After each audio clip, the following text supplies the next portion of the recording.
And he comes up to my house sometimes in Stoughton, Massachusetts, beautiful Stoughton, Massachusetts, where I've managed to manipulate a lot of songwriters that live in Nashville that don't know any better that Stoughton is just like Boston. And as my girls from Stoughton can tell you, that's quite a little trick I've thought of. I don't know how I actually thought of that, but I told them that there was water and lobsters and things like that. And Fenway Park was right down the street. Smaller than I thought. It is, isn't it? Yeah, I pictured it bigger than this. It sort of looked like South School instead. Yeah, it did look a little bit like it. So I think the first time we met was in a round, right? Yeah, we didn't really talk. And I was kind of mean to you, wasn't I? I was a little mean that It was night. scary. I'm not really a mean person, but Barry had played a couple of things that upset me.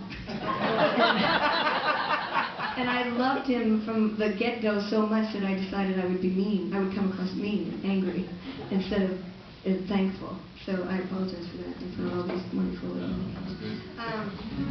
But we wrote this song.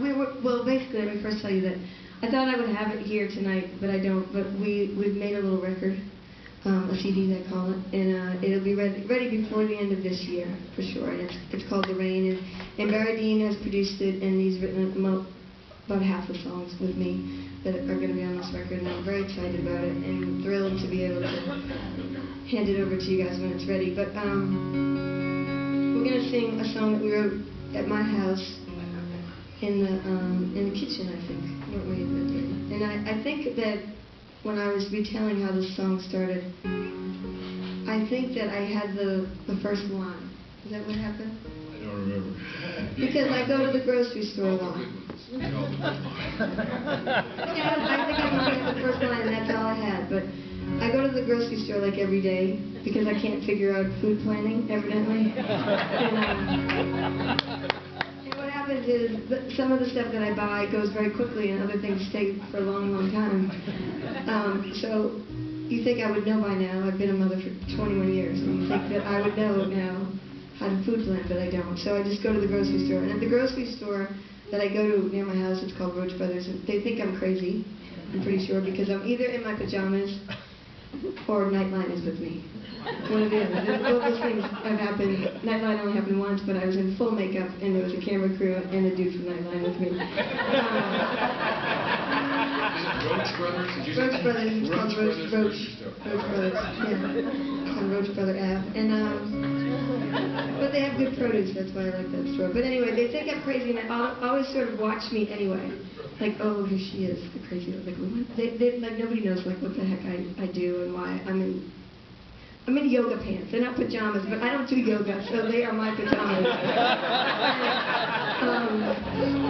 And it's either one or the other. There's not a lot in between with me. It's like you get all or you get nothing. And so most of the time they see me, I'm in the damn yoga pants, and they think I've just come from the gym or something. Whatever.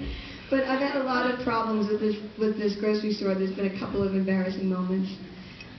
The biggest one that I can remember at the top of my head was last year after Thanksgiving.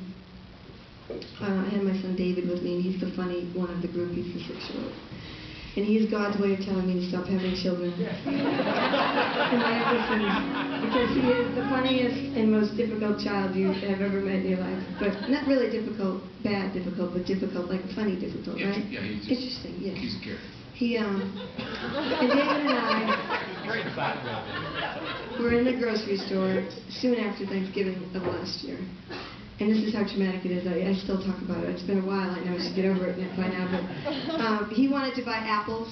How old was he at about this time? So he was 5 then. He's 6 now, and he's 5 then. And we're entering the store, and the apples are right there. There's a beautiful little apple cart, and he decides that he wants a red delicious apple. But we had just made apple pies and all that junk at home. And I said, we have like 1,000 apples at home. We can't buy apples. He said, I want an apple so bad, I'm going to die. And I know he's not going to eat it because he doesn't even like apples. But I said, we can buy one red delicious apple, and he picks one out, and he puts it in a bag, and he picked it, and he walked all the way up and down all the aisles, because I have to go up and down all of them, because I don't know what the hell I'm even there for in the first place. I figured I see it, I don't know how to walk. Oh yes, I came for toilet paper, thank God. And the poor child had his bag the whole time. And then we go to pay, and he sort of talks to the cashier a little bit about, they talk to him instead of me because I think they're afraid to sort of look me in the eye. But, you know, he sort of was bragging about his apple. So after she rang in the apple and she weighed it, she gave it back to him to hold like a piece of candy, you know, instead of putting it with the rest of the bag. So all the bags go in the grocery cart, and we're leaving, we're trotting out. And I looked down at David, and I did not see the apple, which wasn't in his hand. But I didn't see it. And I looked down at him, and I said, David, where did your apple go? And he looked up at me with such heartbreak in his eyes, his little 5-year-old eyes, like he was going to just burst out into tears. And he said, why did you call me an asshole? And I looked up, and I swear to God, there was like a moment of silence in the store. And everybody, like housewives in the yoga pants, heard him say that. And I got really defensive, and I was like, I didn't call you an asshole.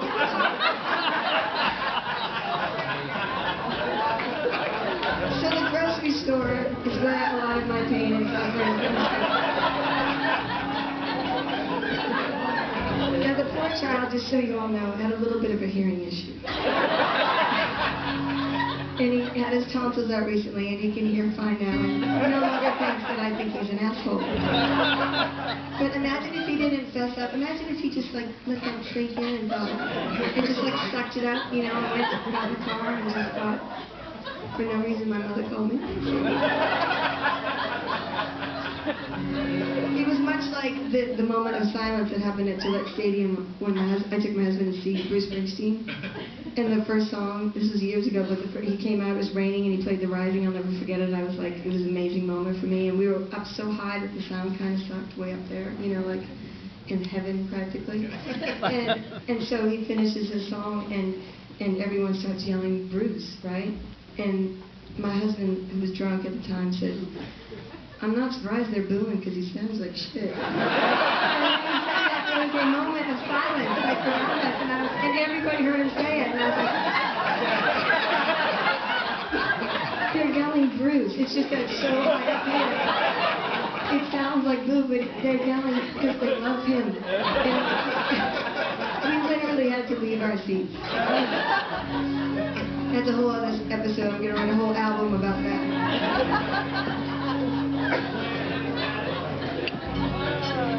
Let's see if I can do this parody.